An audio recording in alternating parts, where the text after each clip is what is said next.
Aloha, everyone. Hope you're having a glorious day. What is progressive Christianity? I had never heard of it, but I'm here to tell you about progressive Christianity's attack on covenant Christians. And really, it is a tale of two different gospels. Things Jesus said are so convicting for all of us that every culture has struggled in every epoch of time since Jesus spoke the truth, the Word of God. Throughout time, Jesus' words and teachings have been difficult, they've been convicting, and counterculture. Jesus said, "It is a daily struggle in the world to follow me." So when you go out in the world, if you are ashamed to know me, I will be ashamed to know you when I'm in the presence of God. And by the way, if you follow me, you will be persecuted by the world. That is a really unfortunate thing.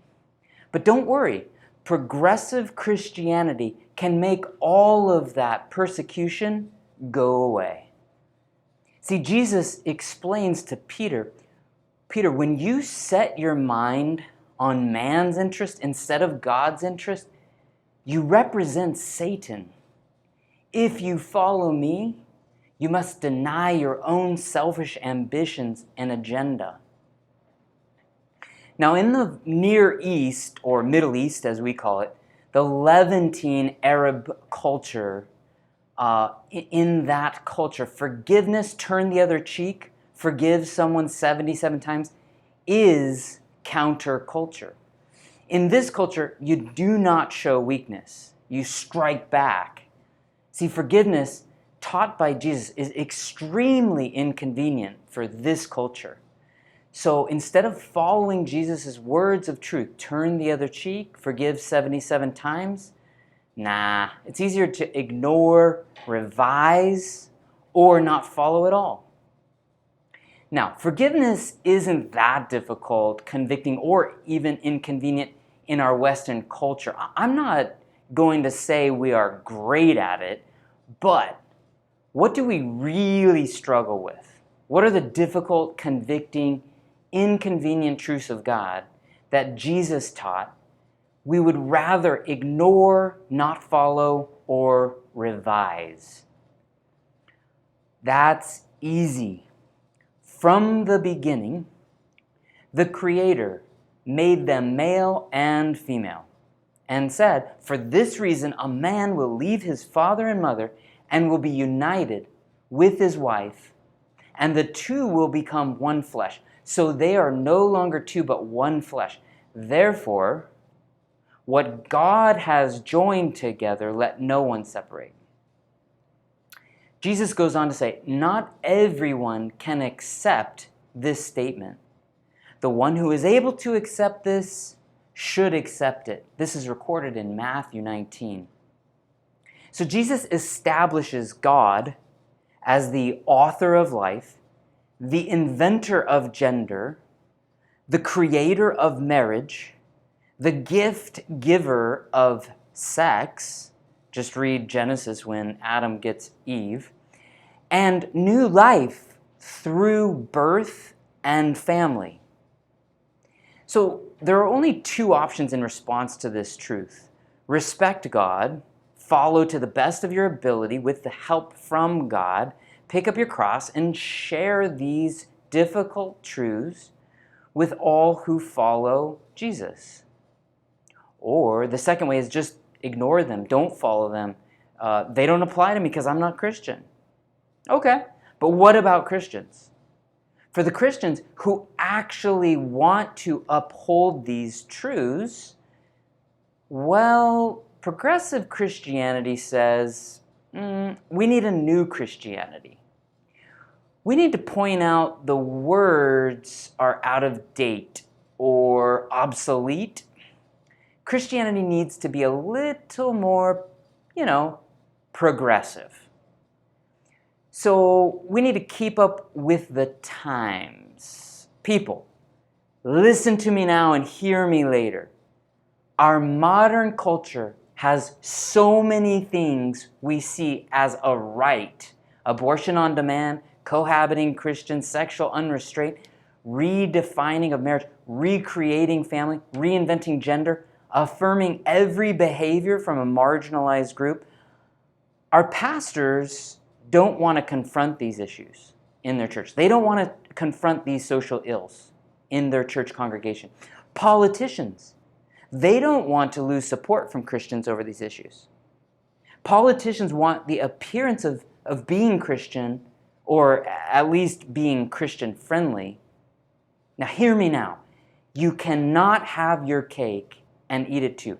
Following Jesus' truth is in opposition of these behaviors. Remember, he promised persecution. Alisa Childers has written the book Another Gospel to expose progressive Christianity.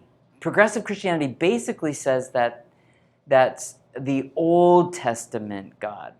Good for then, not for now. It was true for them, not for us. So who is behind this movement of progressive Christianity? Christian pastors who think Christianity is in need of some revision, updating, or modernization.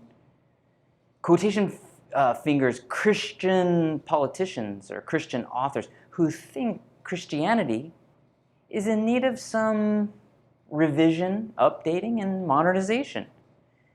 People, this is not a Republican or Democrat issue. It is a truth issue. And as my wife always tells me, the truth is still true. See, family is the building block of communities, and communities are the building blocks of civilization. Healthy families make healthy, happy, peaceful cities. I'm a psychiatrist, so I get to see all the good things that come from these modern cultural freedoms that we cling to so desperately. Like, the right for abortion brings me all kinds of women with a crisis of conscience. Many women tell me they think about, there's not a day that goes by that they don't think about what could have been from the child, that they had an abortion 20 years earlier. See, I see STDs, unwanted pregnancies, relationship drama, break up heartache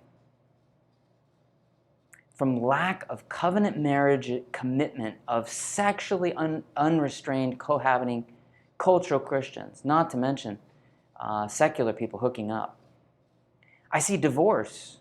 I see divorce every week from a lack of reverence for marriage. I see families in chaos from lack of fathers with authority as servant leaders of their families, and women who lack helpmate complementary committedness. I see identity crises from reinventing gender. I see insecurity and anxiety from those seeking affirmation for every thought and action, never learning distress tolerance. See, distortion of inconvenient truths of God has been around since the beginning. Satan told Eve, is it really true that God said? In contrast to progressive Christianity that posits truth is no longer true, comes covenant Christianity. What is covenant Christianity? Well, it basically says God gave us truth, we can't follow it, so God sent his son to save us. Trusting God's plan of Jesus is the great equality. We all need mercy equally. Your social status or wealth, race, occupation does not distinguish you superior to anyone else. Nobody is above the rules. Not politicians, not pastors, no one. But we have mercy and grace for those who don't know God, who are lost or don't follow Jesus. We all need God's grace. This is the covenant Jesus made with us.